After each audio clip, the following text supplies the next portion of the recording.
started, thank you so much for coming here today. My name is Adrienne Gabor. I'm Regional Director for the American Civil Liberties Union of Ohio. And we are here today to talk about pay-to-stay fees in Ohio jails.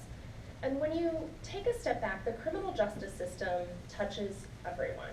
If I asked everyone in this room to raise their hand if you or someone you know has been given a speeding ticket, spent some time in jail, gone before a judge, we would almost all raise our hands.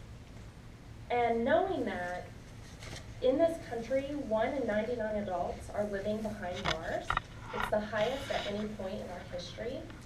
And knowing that the time has come to end mass incarceration. Pay-to-stay fees are the next generation of unending debt that seeks to tether people to the criminal justice system. Pay-to-stay fees are charged to an individual while they're incarcerated. And while they're not criminal fees, meaning if you don't pay, you won't be incarcerated, that debt follows you. When that person is released, that debt follows them. They are often handed over to collections agencies. That then affects their credit. That then makes it even harder to find housing, employment, and get back on their feet.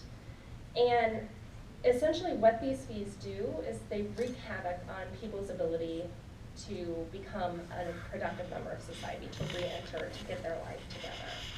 And as you know, leaders from around the state are coming together to find ways to reduce or end mass incarceration, and ending pay-to-stay policies will go really far in doing that.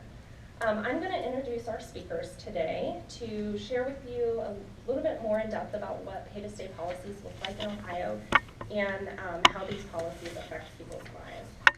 David Mahoney is a resident and recently hired staff member at the First Sober Living House in Marion, Ohio. He has achieved 17 months of sobriety and is considering returning to school to complete his degree in human services. He is an active member, community member, spending his extra time volunteering and facilitating Marion Matters Getting Ahead and Recovery and Grace classes.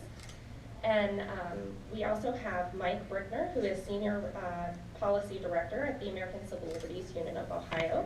He has worked on a variety of civil liberties issues, in particular promoting reforms to Ohio's criminal justice system.